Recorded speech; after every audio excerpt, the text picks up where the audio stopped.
Ask any musician what they dream of, and somewhere on that list is probably a Billboard number one. But here's the thing, almost everyone has a theory about how the charts work, but very few people really know what goes into it. So this week, we're going to set the record straight. How do the Billboard charts actually work?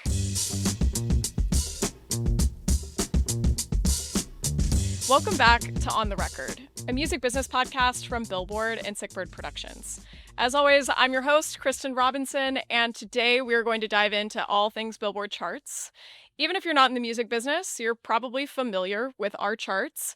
The Hot 100 is the gold standard for measuring the success of singles, and the Billboard 200, which is our albums chart, measures the success for full bodies of work, whether that's an EP, a full album, or even a deluxe. But if I had a dollar for how many times I get asked by my friends about how the Billboard charts work, I don't know exactly how much money I would have, but it would be a solid amount of money. And the truth is that as a music business reporter at Billboard, I'm in our editorial department, not our charts department. So I honestly don't have a lot of answers to give people, but I do know someone that does. And that's our guest today. His name is Keith Caulfield. He's the managing director of charts and data operations for Billboard, which is a very long title to basically say that he is the mastermind behind the Billboard 200. He's also the co-host of Pop Shop, another podcast from Billboard, which is all about pop culture. So be sure to check that out if it sounds like it's up your alley. We're going to dive in to how the Billboard charts are actually calculated, how they've evolved over the years, how fandom is increasingly playing a role, and what some common misconceptions are about the charts that Keith hears. So, without further ado, let's bring in Keith Caulfield. Keith Caulfield, welcome to On the Record. Thanks for being here. Of course. I'm so glad that you're my guest this week because I personally have a lot of questions about the charts that I still don't think I've even asked you, even though we sit right by each other at work. So, I appreciate you being here. I wanted to get started by asking you a little bit about how you got into Billboard in the first place, because you've been working on the charts for a couple decades now, right? Eons, millennia, Okay, so tell me about that. How did you so get many into it? eras. I was an intern at Billboard in college. Nice. It was my old, USC? yes, went to Shout out. USC. Interned for 3 semesters, which is 2 semesters longer than you typically should intern somewhere. And then badgered the folks at Billboard until they hired me, and I got the job right out of college. And they haven't gotten rid of me. So I've been here. Okay, so when was this? What's the timeline? Exact dates. Now we're going to Well- reveal exact dates here. It's been forever. It's been forever. It's been over. I'm ancient. You can just look at me. I'm an elder man. I don't think that's true. Then I have amazing skin. I don't know what the lights are doing. Okay, let's get into the history of the Billboard charts, which very much so predates you at Billboard. Well, maybe, yeah. Maybe just a few years. So can you tell us about the history of the Billboard charts? Because obviously the Hot 100 and the Billboard 200 have been kind of the standard for measuring the success of albums and singles, but they haven't been around forever. So I mean, close to forever. Yeah. Well, not really. I mean, the Hot 100, the Billboard Hot 100 is a songs chart. It's been around since 1958. Okay. And the Billboard 200, which is an albums chart, we say that its history dates back to March of 1956, when the chart began publishing on a regular weekly basis. Mhm. There was an album chart or album charts before that, but they weren't published Okay. consistently. So we start the Billboard 200 in March of 1956. Interesting. Okay, so someone like a Frank Sinatra was not using Billboard to measure his like 1940s hits. Well, no, we did have there were songs and album charts before the Hot 100 and the Billboard 200. So Frank Okay. does have chart history dating back to the 1940s. So all those artists that maybe don't have a chart history on the Hot 100 do have a chart history on other charts. We had other songs charts going back to 1940 when we first started publishing a regular songs chart. It was based on, I think, sales, like in stores, I believe. Yeah. We do have history on those folks from the 1940s and 50s. Got it. Okay, that's interesting. So what makes the Hot 100 the Hot 100? Like, is it just the fact that you named it that in 1956 and started publishing it weekly? 58. Sorry, 58. It's all right. But numbers. I got numbers.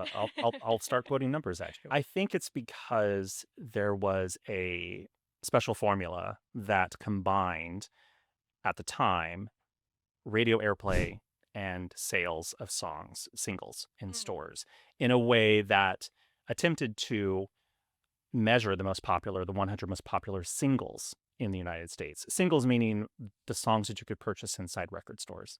Yeah, So just as a standalone. as So a it yeah, wouldn't okay, so it wouldn't measure like a song on an album that's track number 7 that was never pushed as a single. right. But now we do. Yes. Yeah, which we'll get into all of the changes that have happened over time. But yeah, I mean, I think that a lot of people will ask me about like what the formula is for how the Hot 100 and the Billboard 200 are calculated, and I don't have much information beyond its radio, its sales, and its streams, right? Can you give us like a little bit of a breakdown as to how y'all tabulate that today? So, I mean, first we have a zillion charts. Yes. The two most familiar charts are the Billboard Hot 100 and the Billboard 200.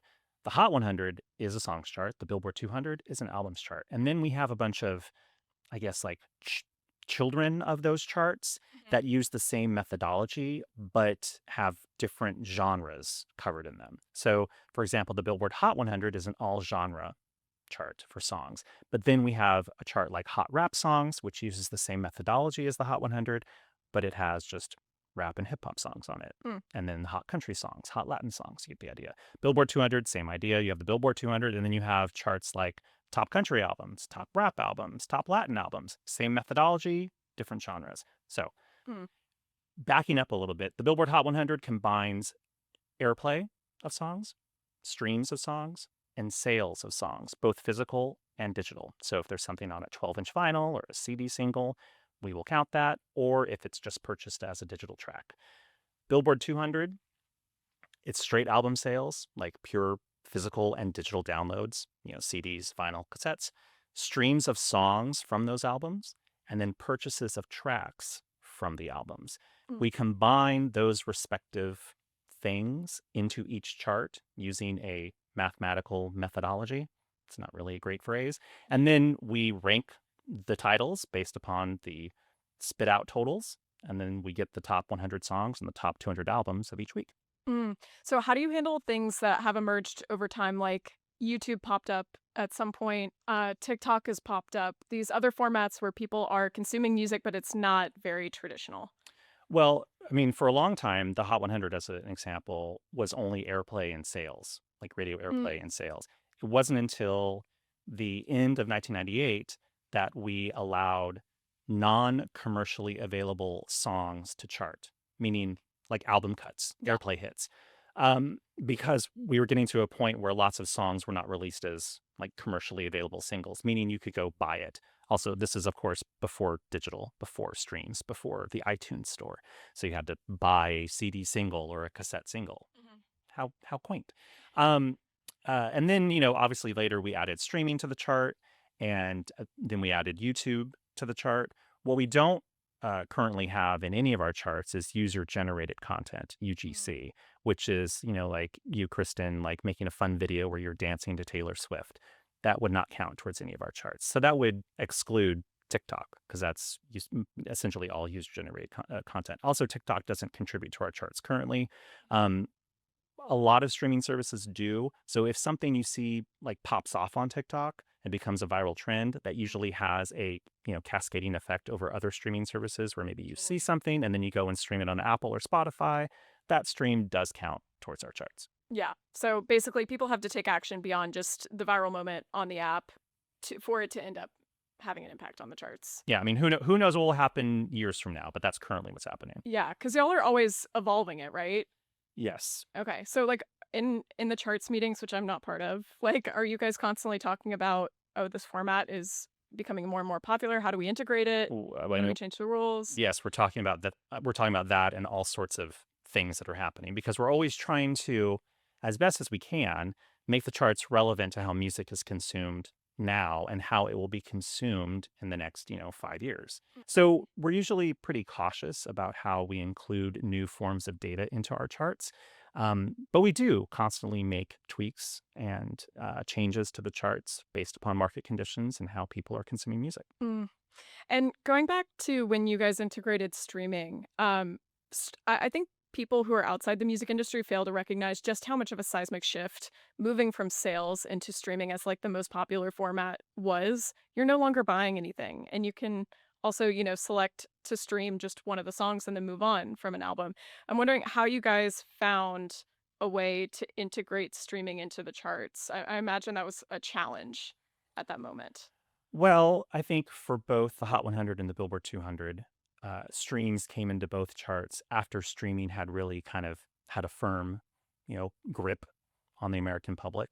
It Mhm. wasn't like we added streaming to the charts like when Spotify arrived in America. There was still like a number of years before that reached our charts. So we're always very cautious about adding any new piece of metric or data to our charts. Um, was it a seismic shift? Initially, it's still, I think the charts, when both the Hot 100 and the Billboard 200 brought in streaming, I think overall there wasn't like an enormous change necessarily to what was on the chart Okay. because each chart was still dominated by other forms of consumption. So, like, for example, on the Billboard 200, when we brought in streams at the end of 2014, it didn't really make a huge difference in what the chart looked like and what titles were on the chart because the vast majority of the activity on the chart was still traditional album sales, pure album sales. Yeah. Like, I think the first week that we brought in streams on the Billboard 200, like, I think 85% of the chart was still album sales. And that's basically flipped around the other direction now, where it's mostly streams. And typically albums will only have a huge number of sales in like their first or second week on the chart. And then most of the rest of the activity, if it stays on the chart, is usually streaming activity and maybe some vinyl sales. It usually doesn't make a humongous difference in the makeup of the chart, but over time you will see a Mhm. difference. I want to talk about kind of a related thing here. A lot of artists these days are releasing multiple variants of the same project. For example, Taylor Swift ultimately had over 30 different variants of the Tortured Poets Department. How do variants play a role in those album sales in the first couple weeks? I imagine some fans are buying multiple. I mean, I wish I knew for sure if like there were fans buying multiple copies. I can speak from experience where me being a super fan of some artists, I have done that where I try to, catch them all like they're Pokemon. It's like get all the vinyl variants. You got to have them all. Why? I don't know. I just have to have them. It's ridiculous. Not everyone is like that. I think a lot of people, pick and choose like the versions that they want. But I mean, we're in a time now where you don't need to purchase a album in order to consume it. Most people stream music. There are still people that actually engage with their music through a digital download that they purchase from iTunes or elsewhere, or they buy a physical album and that's how they listen to it. I still think the majority of people today actually just stream music, but there are going to be like big diehard fans that want to go and get a cool version of the album in like a deluxe limited CD edition or, Mm. 25 different color vinyl variants or the one that comes with, a special poster inside or the signed CD. Like all those things matter a lot in terms of trying to boost your first week sales. Mhm. And so, for some artists, if you have the kind of fan that's going to purchase more than one copy of the album in its first week, why not cater to those fans and maybe have a couple options for them if they want to get a CD and a vinyl and maybe even a cassette too. Mm. Taylor Yeah. only had one cassette in her first week for The Life of the Showgirl. Tortured Poets, I think, had 4 different cassettes in his first week. Interesting. Do you think that that's a sign that cassettes are just not that popular? Oh, ma'am, the cassettes died a long time ago, Yeah. but they've come back like in like a small way over the past few years. So like artists like Olivia Rodrigo, Billie Eilish, Taylor Swift have found success on cassettes where they're selling like thousands of cassettes to people who I'm I not sure guess. if they actually have cassette decks. Yeah, I'm like, where are the Walkmans coming from? I don't think that they sell those anymore. I don't have any metrics on that, so I'm not going to spin any numbers at you. But I do feel like there is some small fraction of super fans who are like, hey, now that I have all these cassettes that I bought and they're pretty to look at, maybe I can try to play them Yeah. if they've taken the shrink wrap off. Yes, Yeah. very true. I mean, they are like collectibles. So, I mean, I think a lot of us have heard the stat by now that like 50% of people who buy a vinyl record don't actually have a turntable at home. Yeah, that was a stat from Illuminate a couple years ago. I would imagine that number has probably increased since then. Yeah. But it was a pretty it's an oft quoted number Yeah. because it's pretty staggering because it's just like, really? Really? So like, all right, well, what about cassettes? How many people actually have cassette players? Let's put an album on a floppy disk. Why don't we? Yeah, Please don't. that's the Please next don't. variant. Just to expand the variant empire of all these artists. When did you start seeing variants become popular? Because I just feel like I kind of woke up one day and all of a sudden everyone had, a million versions of the same project for fans to collect. I mean, I think it's always been a thing, but not in the way that we've seen it. I think maybe since COVID.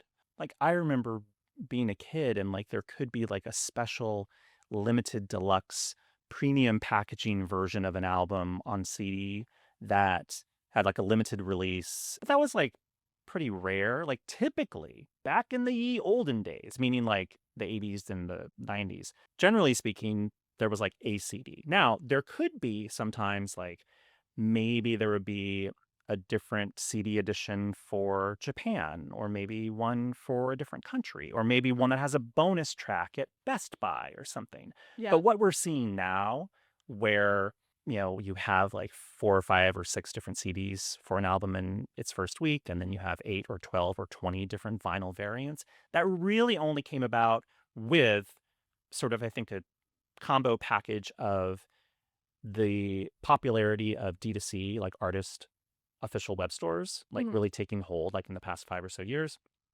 and COVID.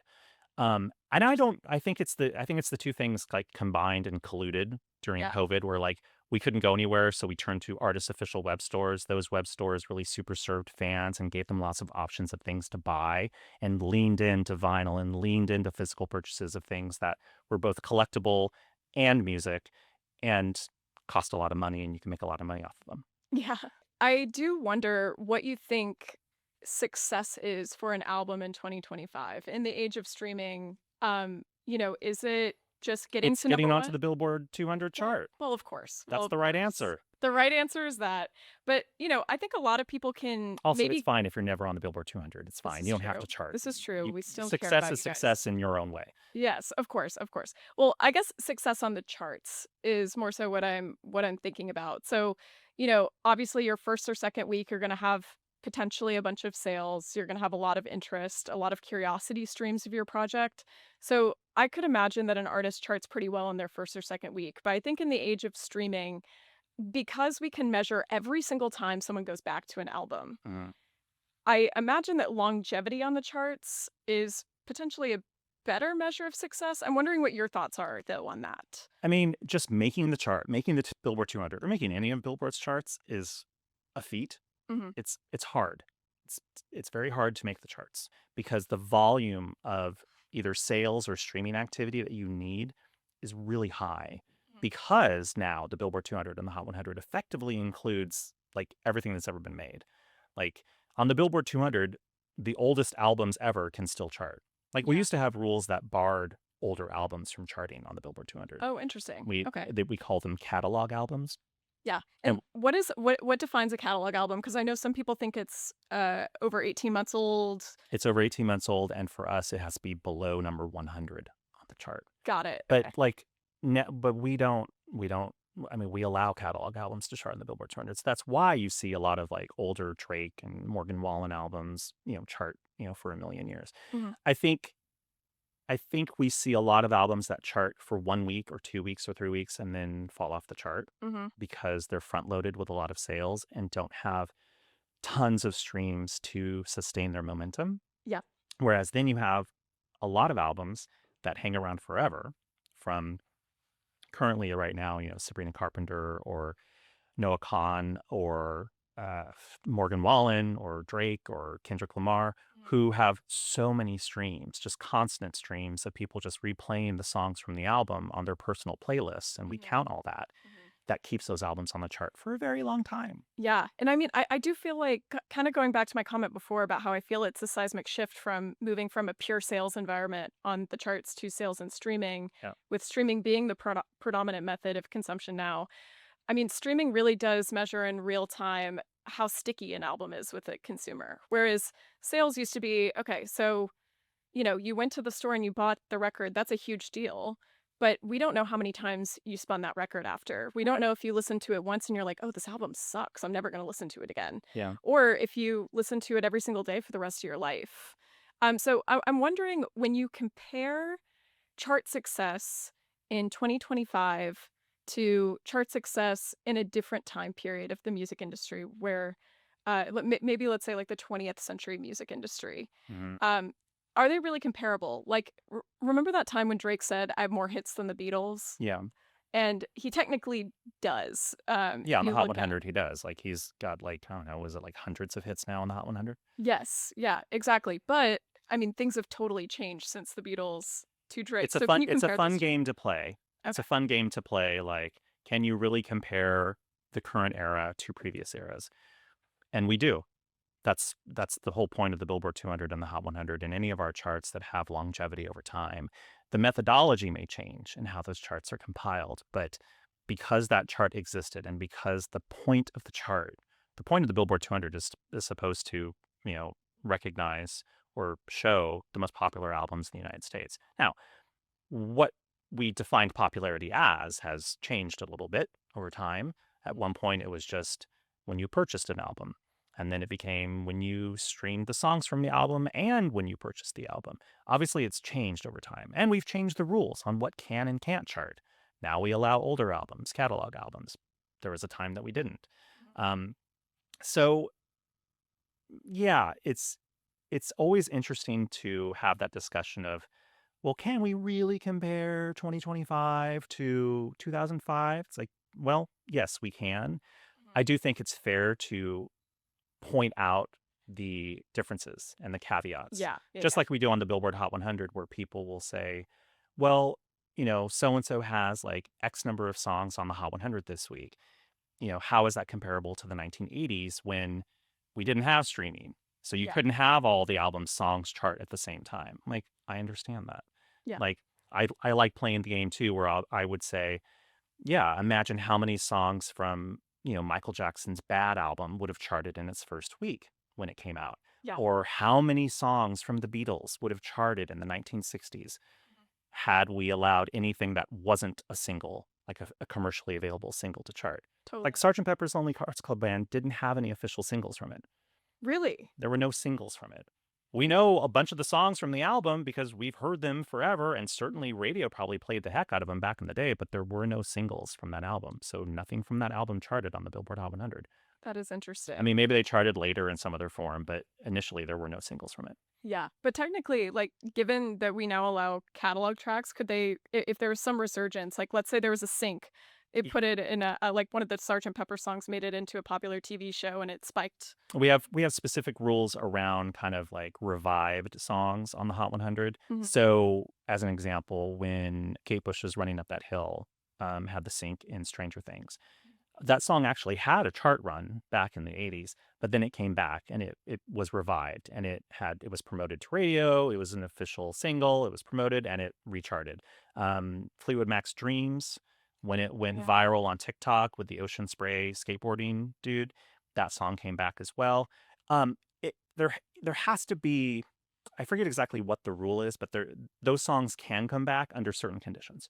God. Just like every year, like Halloween songs come back, Christmas songs come back, and then they go away after Halloween and Christmas. Yes. Yeah, that's one of my dream episodes. Hopefully we'll be able to do it this year. Just I find Christmas music to be so interesting, or holiday music in general. Can't Like, wait for November 1st to get here. I know, seriously. I'll be pulling out all my Christmas vinyl. But yeah, I mean, But do you have a it's turntable? I do have a turntable. Okay, Thank you fine. for asking. Yes, I do have a turntable.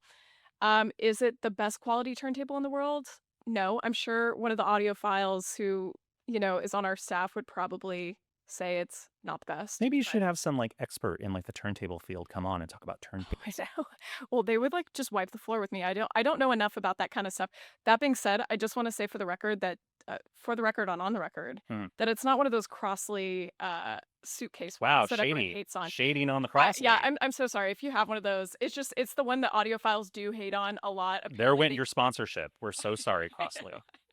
I You know you may Crossley want to hasn't edit reached that out. out, but they won't be now. So okay, so I think in our modern time, we're seeing that certain genres are consumed differently, just based on their fan bases. So, like for example, The commonly held belief is that country does really well with sales. A lot of people still who like country tend to buy albums. Whereas with rap music, a lot of people tend to stream on for rap music. Latin music I've heard is really popular on YouTube. That's obviously there's plenty of other formats that all of these fans listen to the music on, but that tends to be true. I'm wondering, how have you seen that impact the genre's success on the charts? Country music is getting more popular on streaming services. So it's not just like, I mean, look at Morgan Wallen and Megan Maroney and, Zach Bryan. I mean, he's country and he's rock and He would say that he can't be defined, I'm I mean, sure. he is a difficult person to define on the Yeah. charts, but we try to do that Mhm. because we've got lots of charts. Country is making inroads at streaming. Latin, you are correct. Latin over indexes on YouTube. Um, and certain services, certain streaming services are more popular with certain genres than others. Um, and I think we saw, like, when streaming first came out of the charts, how certain genres kind of over-indexed because of the early adopters, which tend to be younger people Yeah. who are more inclined to embrace new technology because to them it's how they consume music. A great way to think about this is like, who were the first people to purchase CDs through the internet? Mm. And I remember when we started our internet album sales chart, which we don't have anymore, but it was a chart just for like CDs, like albums that were purchased through the internet, meaning like Amazon.com Mm. and other stores on the Okay. internet. It was mostly a lot of like college rock, alternative music, um, because that was the kind of music that, appealed to people who were willing to pay money on a credit card on the internet for something we're like, I don't know if I'm going to get it.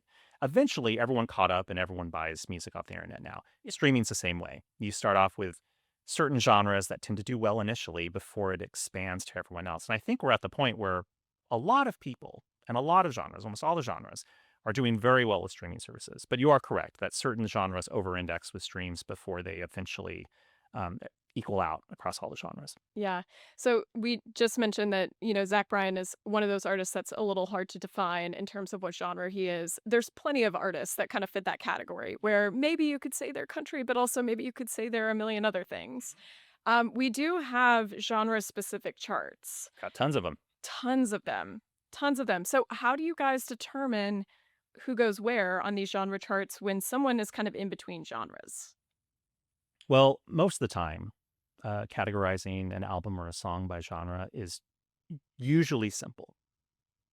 Like 95% of the time, it's pretty simple. Sometimes, though, an artist may make a song or an album that kind of straddles genres or maybe is kind of hard to define. Typically, we rely on what the artist and the label, uh, how they've defined the album, Mhm. and also like what it just sounds like.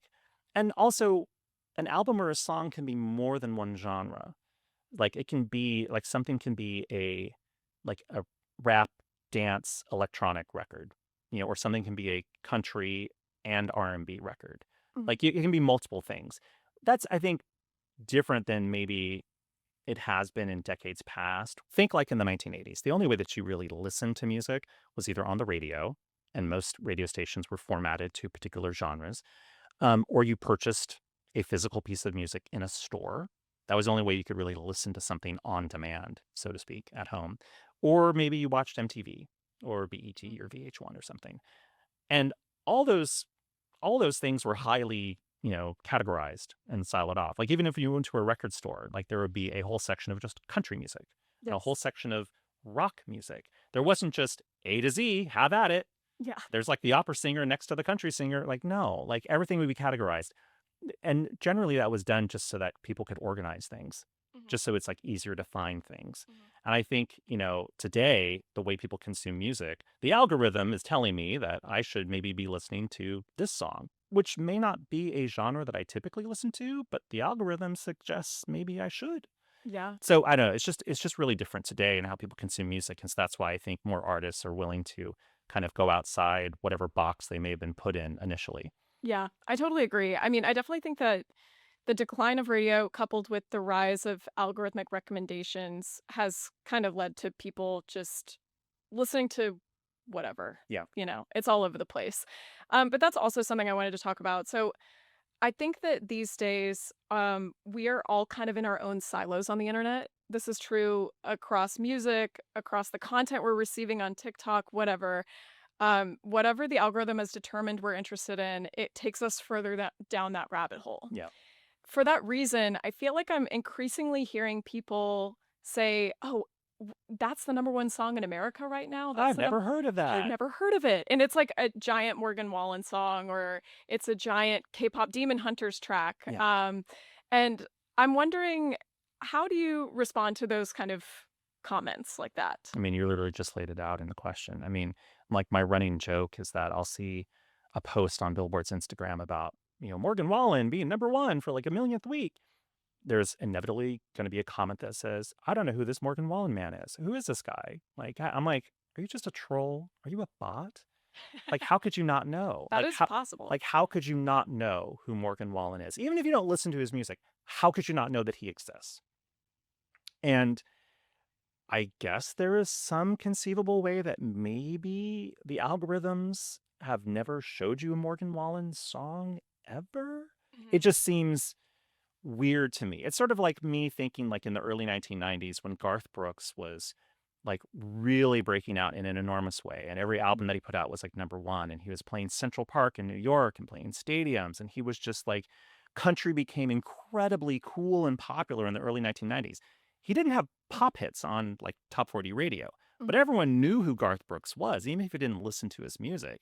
I'm like, that's sort of the way I think of Morgan Wallen. I'm like, even if you're not listening, actively trying to listen to his music, you must know that he exists and he's really popular. And at this point, if you don't, then you're just really shielding yourself, or you're just being a troll. Yeah. But yeah, I think it is interesting to think about how the algorithm can, on streaming services, can shape how we become aware of people or are completely unaware of people, which is just annoying to me. That, like, I was looking at the streaming service that I use on a regular basis, and I was looking at their new releases that came out on that Friday. Yeah. And I was talking to someone on staff, and they said, "Oh, the new so-and-so album is out today." I'm like, "It is?" Now, obviously, I work at Billboard. I should know these things off the top of my head, but I didn't momentarily remember that the album came out that day. And I looked at the new releases on my app. It was not listed. Like, I scrolled, and there were like, a dozen releases. None of them were there. And this was like a significant artist, a very significant artist. Yeah. And I was getting like albums that were 2 weeks old as a new release for me. Because clearly the algorithm was like, oh, you're not really interested in this album. And I'm like, there's something to be said for people just knowing about what is the newest music that is out. Totally. Because, I don't know, it's helpful. It's nice to know what's out. I guess that's like maybe what New Music Friday is for. Although it won't tell you that an album is out. It'll tell you what the focus track or the single is from that album, maybe. If it made New Music Friday. Yeah, that's true. Because it's still a panel of people or an algorithm showing you what's on a list. I mean, really, is the algorithm and all the playlists and New Music Friday on whatever service you're on, is this really that much different from, the days of MTV and VH1 and radio stations deciding what to play and in what rotation and what they're going to premiere when? I mean, it's just a different way. There's like a greater amount of music that's on these services now, but in a way, there's still people that are deciding what you're going to listen to, and an algorithm that is trying to think what you might want to listen to. Yeah, I think editorial playlists are still kind of, in the same old school tradition of gatekeepers in the industry. Which, they're trained people who know everything that's coming out, and they make editorial decisions. Also, based on what they gatekeeper is can. it has such like a negative tone. It's like Yeah, people are it keeping does. things away from you. It's like, well, I mean, think of it as like someone that's in theory helping you learn about music that they think that you might like. Kind of like if you, Kristen, were showing me, like, you made me a mix CD or a mixtape back in the day. It's like, hey, would I call you a gatekeeper, or would I just say you're just showing me like Curator. music that, like, you've curated a list of music that you think that I might like, and you made it specially for me? It's like Keith's like party mix. Yeah. I guess Yeah. you're a gatekeeper. Yeah, well, very true. I mean, I think that, gatekeepers and curators used to be people, and sometimes they still are. In the case of editorial playlists, they are controlled by real people. Yeah. But I mean, how is the algorithm any different from that? I mean, it's still guiding you and curating you into a certain, you know, Right. rabbit hole that they think that you'll like. I will say the algorithm is like, I've learned about a lot of music that I probably wouldn't have found, Same. initially. Yeah. So I'm Yeah. like, it's great in lots of ways. Like, but I'm still annoyed where like I can't see what a major new album is that came out that day and the app didn't show me. I'm like, come on, guys. Yeah. You should know me better by now. Apparently not. Yeah. So, I mean, it does feel like there are less like kind of monocultural touch points in music. We're oftentimes not listening to the same 5 radio stations in town. I wonder what that, means for the charts. It happens across all media. Like, it's like when you watch the Emmy Awards or you watch the Oscars, it's like, well, how many of these shows have you seen or even heard of? Like, I don't know. Like, maybe there are some like crazy like TV stands and movie stands. Are like, I've seen them all. I watch them all on every service. I'm like, I don't know. Like, every like media sort of format has the same challenges we do in terms of music. I still think there obviously are like big like monoculture moments, like Totally. the Huntrix song Golden from K-pop Demon Hunters. K-pop Demon Hunters is like a pop culture moment. The release of Taylor Swift's The Life of a Showgirl, you could not avoid that album. It was Yeah. everywhere. Everything, everywhere. Yeah. Everyone was talking about it. You could even argue that that was maybe even a bigger moment than, I mean, with the internet and the hive mind of the internet, that album has had more heft to it than many other moments in the past. I mean, it helps that it's from Taylor Swift, who's like the biggest star on the planet. Yeah. I mean, but like you could arguably say that she's potentially bigger than any artist has ever been able to be. Given, I don't know, is that crazy to say that?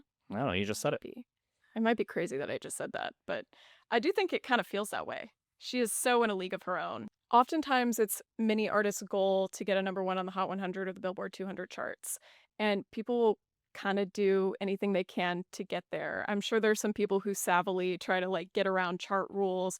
I'm wondering, have you seen any kind of instances where people have tried to use a loophole in the chart rule system, and how did you deal with that when it happened? We love that the charts are popular, and we love that there is passion for the charts. It's a double-edged sword.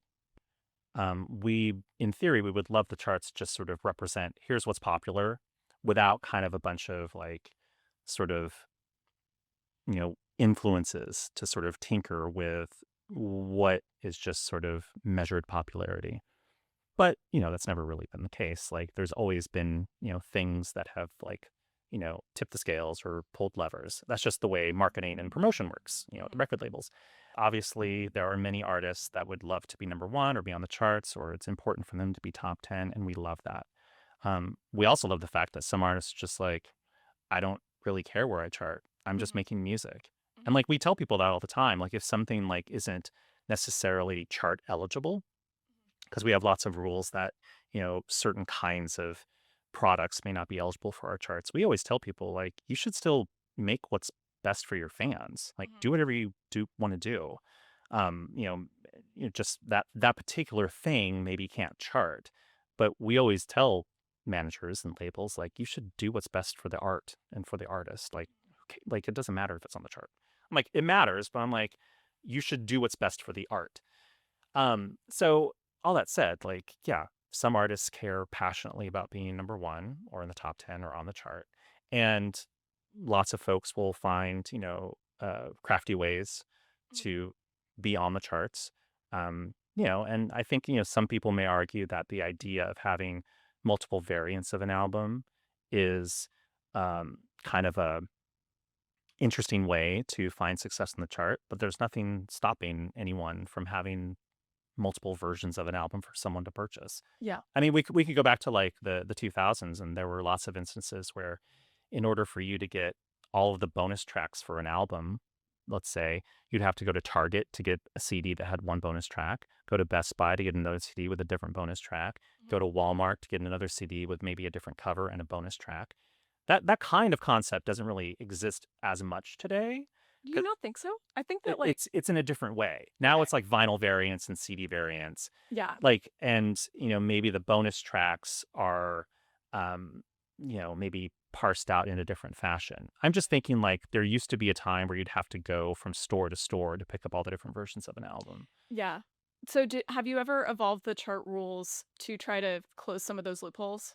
I mean, we're always looking at like how we can evolve the charts and their rules and the methodology, like to make sure that we're not completely out of step. Like the idea is that we're supposed to be like, in step with how people consume music in America. Mhm. Um, and so we're always, looking at the rules of the charts and working with the industry to find ways to tweak the charts, to change the rules accordingly, to be more inclusive of new technologies, to maybe invent new charts that cover genres that maybe we didn't have before or Mhm. new forms of consumption. Yeah. Well, something that I've noticed this summer is that it felt like the Hot 100 was fairly stagnant in the top 10. It felt like a lot of the same songs were coming back week after week after Lose week. control. Lose Control, 113 More than 100 weeks on the weeks, chart, something a, like a that. record amount of time on the chart. So much time on the chart. And I don't know if this is a new phenomenon or not, but is it a new phenomenon? Is Sort the of a Hot new 100 phenomenon. stagnating a bit? I mean, I wouldn't say well, I mean, I guess depends on how you look at it. I think it's just the Hot 100 is measuring how people consume music, and people were playing certain songs a lot, endlessly for months. Die with a Smile, Beautiful Things, Lose Control, Espresso, like, in like tons of songs that have been around for like months and months and months and months and months. It's both streaming activity and radio play. Like both of those things like keep those songs around for a very, very, very long time. Shabuzi, Yeah. all those songs like hung around for a very long time. But believe it or not, there were still people discovering those songs months after the fact because the algorithm, for some reason, maybe didn't show them. I don't know. I would love to know. I would love to know if there's like a metric that shows like when people first heard a song. Like someone should like do a survey being like, what was the first time you heard Lose Control? Like, was it on the Grammy Awards when he performed it? Was it after the fact? Was it on a TV show? Was it when it came out? Like, because we don't live in like the monoculture, society anymore. Like, you and I think, God, that song's been around forever. To some people, they're like, oh, I only heard it a few weeks ago. You're like, how is that possible? But we just talked about it like a little while ago about Morgan Wallen. Like, people like haven't heard Morgan Wallen songs. Like, do you live under a rock? Like, no, it's just the way music consumption works now. Another thing I wanted to ask you about is I imagine if I was an artist and my dream was to get a Billboard #1 album, and I was like, okay, I'm going to release my album on, let's say, October 1, because I want to release my album on October 1. And then you figure out that a much bigger artist is going to release their album also on October 1. Yeah. Do you see a lot of artists switch up their release dates because they're trying to make sure they have a more open week for a possible #1 album on the Billboard 200? That happens sometimes. It's usually not like messaged out in such a way. Yeah. It's not like, hey, everyone, I'm moving my album because so-and-so. Taylor Swift is coming. Right. Yeah. It really depends on a lot of factors. I think that can still happen and does occasionally happen, though no one will ever actually say that I'm moving away from this date because so-and-so is coming out. But like you'll hear things where like, hey, we're aiming for this date, but we hear that so-and-so might drop an album that week. So, maybe we might avoid that week. When I say they, I mean like record label people. Yeah. I think today in 2025, you can be nimble and move your album around if you haven't announced it. If it is a streaming heavy album and maybe you don't have any physical product in the actual like brick and mortar marketplace, like maybe it's only on your D2C store, because then you can control when the album ships out and when you drop it to streaming services. So like I fully expect that when Drake drops his next album, we will not know that it exists until it arrives on streaming services that Thursday night, Friday morning, because he will probably deliver the album to his label partners that Thursday before it goes up that night. God bless the label people who get that the same day. And he probably won't have any physical music, like, at least in record stores, like, Target or Walmart or wherever. Now, if you're someone like Taylor Swift, where you have physical product in the marketplace, you have to ship that album out in time to get into all the warehouses for Target and for brick and mortar and for Walmart. That all has to be in the pipeline, days or weeks. Like if you want to be on Amazon, your album has to be at Amazon. Like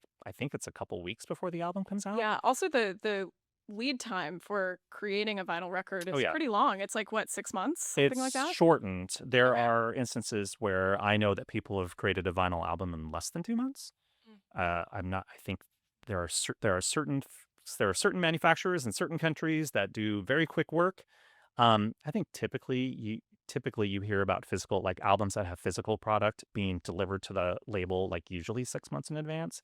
Um, of course that can change depending on when they've scheduled the album to be manufactured, blah blah blah. There's all sorts of like timelines that could be different for who the artist is. In terms of just, hey, I'm going to move my album because someone dropped an album that day, it can still be done, but it really depends on who the artist is.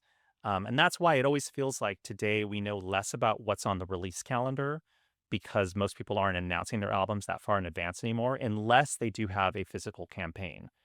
And then if you have a physical campaign and you have physical product in the marketplace and you have your pre-order up, it's harder to kind of push the brakes. Mm. It's like if someone suddenly surprises everyone and drops an album that same day, you're kind of screwed. Yeah. Like there have been a couple examples in the past like year or two where someone had staked out a date with an album that had physical product and they they were going to debut at number 1, and then out of the blue, like either like a few days before or like maybe a week or so before, a big album drops out of the sky that's only on streaming services essentially, and that debuts at number 1 instead. Yep. Like a really good example is when Usher was going to headline the Super Bowl and he announced his album Coming Home months before the Super Bowl. Like when he announced that he was going to be on the Super Bowl, he announced that the album was coming. You could pre-order it now. It's going to come out. I think he announced like the weekend of the Super Bowl, like Super Bowl Sunday. Yeah. Eventually it came out on the Friday before the Super Bowl when most albums come out. And he had that weekend all to himself. And his album debuted at number 2 because the long-awaited Vultures 1 album from Ye and Ty Dolla $ign, which had been like talked a lot about when it was going to come out. Is it going to come out in December? Is it going to come out in January? When's it going to come out? Finally, like I think it was like that Saturday of Super Bowl weekend, like Ye was like, album's coming out today. And then it debuted at number 1. So best laid plans, sometimes can get sidelined a little bit. Yeah, I mean, I think the bigger the artist is, the more likely it is to see kind of a surprise album drop, like your Beyonce's Lemonade example. Or the Beyonce self-titled album, which sort of turned everything in the industry on its head. That's the one that really changed things, right? The first visual album, yeah. One of the other things I wanted to ask about, we mentioned Drake earlier, and I'm not trying to single out Drake here, so no one get mad at me for this, but Drake does release really long albums. Yeah. There are a lot of artists that are increasingly release long albums. I'm wondering, is that some way to help chart performance? Because there are so many tracks, and so you'd have to stream all, 20, 30, 35 tracks. Does that help chart performance? I mean, certainly if you're streaming all the songs from an album repeatedly, yeah, of course it can. There's more songs to play. I do think that it's not just, there's not one answer for this. It's not just, you need to make as many songs as you can for an album because that helps us on the charts. Like, I don't think that's really that's not the discussion that's happening, I don't think.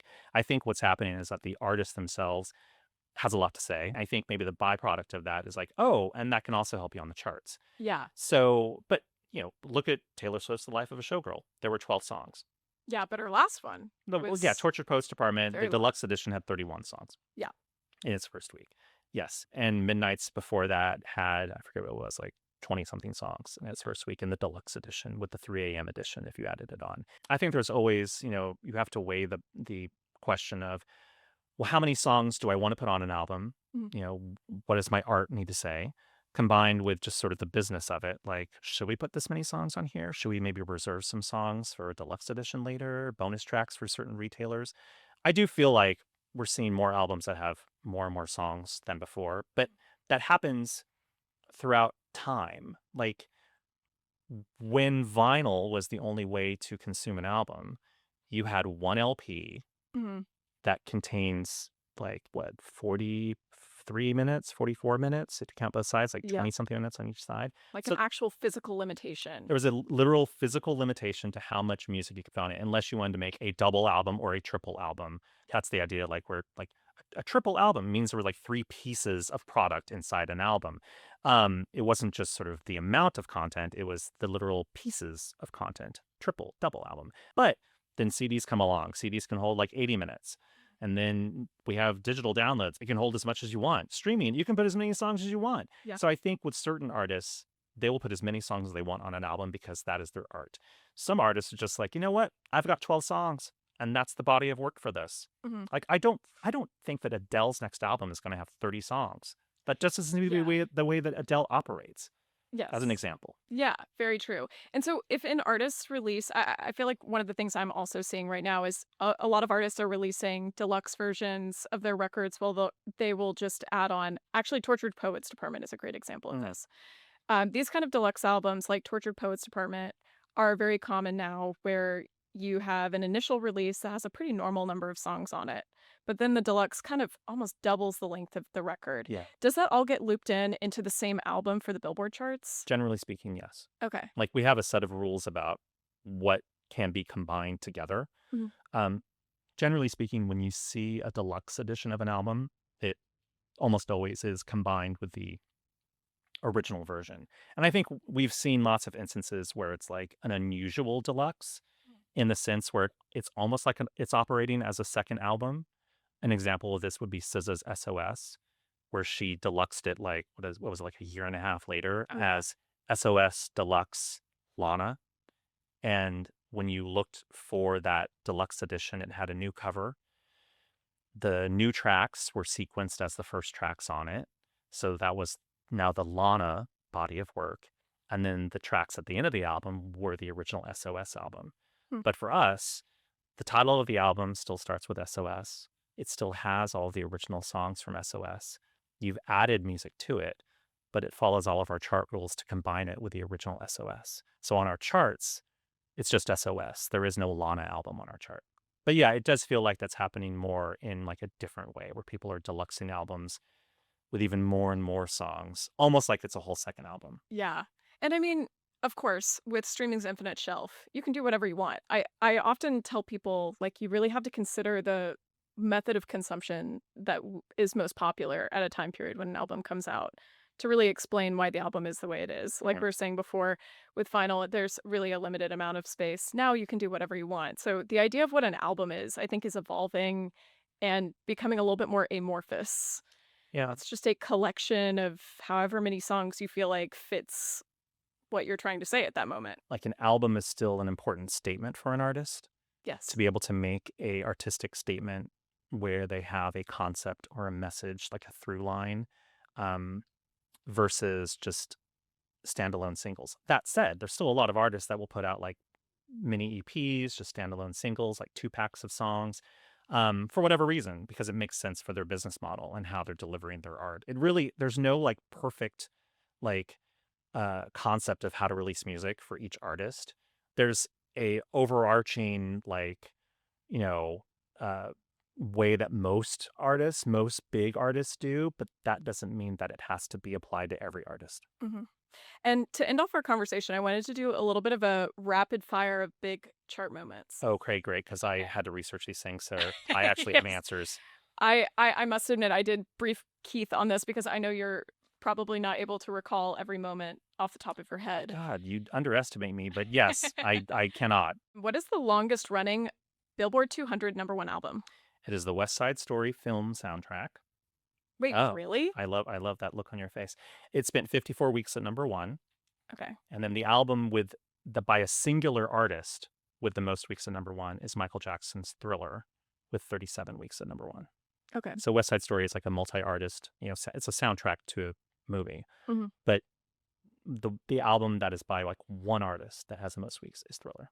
Wow. Okay. The Thriller one makes sense. I did not know West Side Story was that big of a It phenomenon. was enormous back in the day. Wow. Interesting. Okay. What is the longest climb to receive a Billboard 200 #1 album? Okay, a little bit tricky. So because of the way the Billboard 200 works now, and we allow older albums to chart, an album can come back from being off the chart completely many, many years after it initially came out and then go to number one. So the most recent example of this is Toby Keith's 35 Biggest Hits, which hit number one in 2024, 15 years, 8 months, and 24 days after it first debuted on the chart. Crazy. Prince's The Very Best of Prince also had a similar situation. It went to number one in 2016, nearly 15 years after it first hit the chart. Now, last thing I'll say about this, the album that had the longest continuous climb, because Prince and Toby Keith both left the chart and then they came back years later.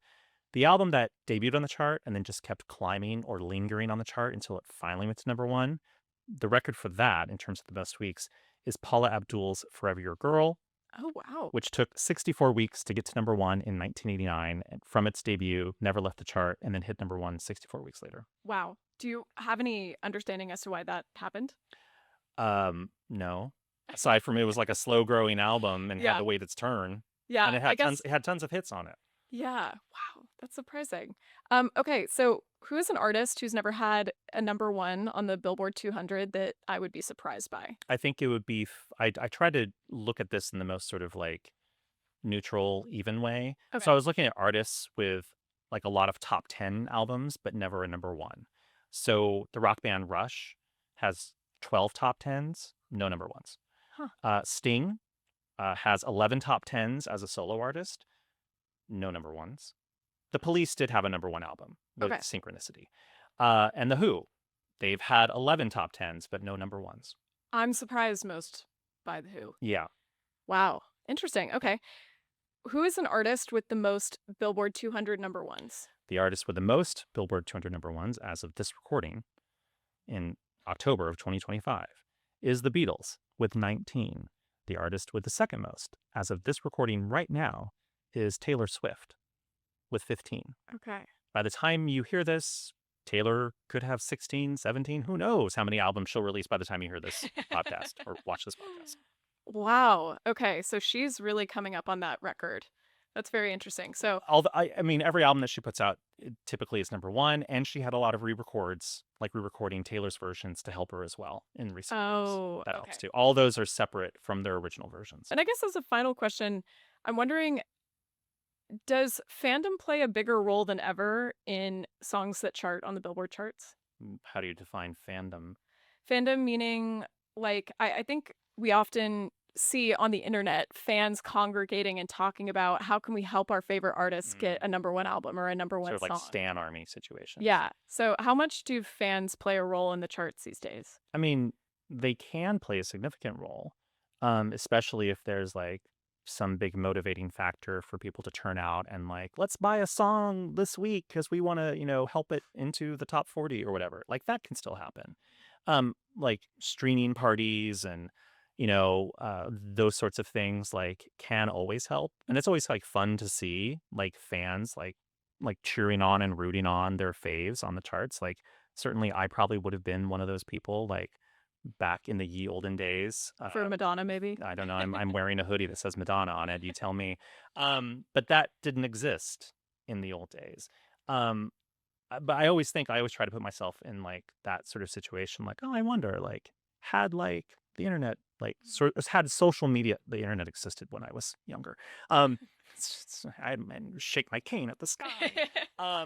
Had like social media existed in the way that it does now, like when I was sort of a teenager or like in college, like would I have been like a person to like organize fans and like mobilize the fans, like, oh, she's number 11, like on, we got to get her to number 10. I'm like, I mean, I called into radio stations to request songs for my faves. Like that was a way at the time, you thinking that you could help more people learn about a song by calling in and asking the DJ to play it, not really understanding that the DJ like does not care. And like the thing that you're requesting was probably the thing they were going to play anyways, but you just happen to be the lucky person to ask for the song. I always remember a time when I called into a radio station and asked if they could play a song, and they said, we'll get to that one, but could you ask to play this one instead? And then I did, and then they played that one, and then they never played the song that I wanted them to play. I'm like, it's all a shady scam. Anyway, my point was, I do think, like, fandom and fan armies can be like sometimes a motivating factor. I'm not exactly sure if there's like always a direct correlation, but sometimes you can see examples where like, oh, there was like a little bit of a sort of a movement on social media this week to help so and so maybe hit the top 40 or whatever. Yeah. And, sometimes it helps. It's always fun to see that though. Yeah. I mean, so that's not illegal or it's not wrong to, say, hey, everyone buy 5 albums this week or, If the fans are doing it, that's fine. Mhm. We don't want there being like an incentive from like the artist or the label or the manager being like, hey everyone, like if you buy 5 copies of the album, you might win like a phone call from the artist. Like, no. Got it. But if you want to organize something on, TikTok, be like, come on guys, we got to support our girl and like, let's all buy an album. Like that's different. That's Mhm. just sort of like this organic situation. Yeah. So sometimes is it ever possible that the charts reflect the strength of a fan army more than its like wide breadth of popularity across, all of America? I think it depends on the project. Okay. Like, I mean, I think if you look at certain albums, they might over-index or have a huge first week because there was like months of pre-orders Mhm. from like a diehard fan base that maybe doesn't have like a conventional stan army. Like if you say like, okay, the Rolling Stones new album debuts in the top 5 on the Billboard 200 from like months of pre-orders of physical music. The Rolling Stones have a very passionate and large fan base, but it's not a fan base that typically engages in like stan wars Mhm. on social media. Whereas like some other artists like do. So I think you can look at almost any artist and say, well, they have a passionate fan base that turned out in the first week of the album because they had pre-orders, they showed up in the first week, they went to brick and mortar stores, they shared the music with their friends, they told people about the music.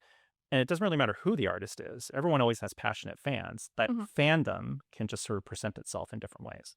Got it. And at the end of every episode of On the Record, I ask people to help me make a playlist. Does this playlist exist in the universe somewhere? It actually does exist. It is on Spotify. But I ask the same questions every week to my guests. And so I will ask you first, can you pick a song that you can no longer gatekeep? This group is not incredibly well known in America, but they're well known in the UK. It's Girls Aloud. Mm. It's a pop girl group.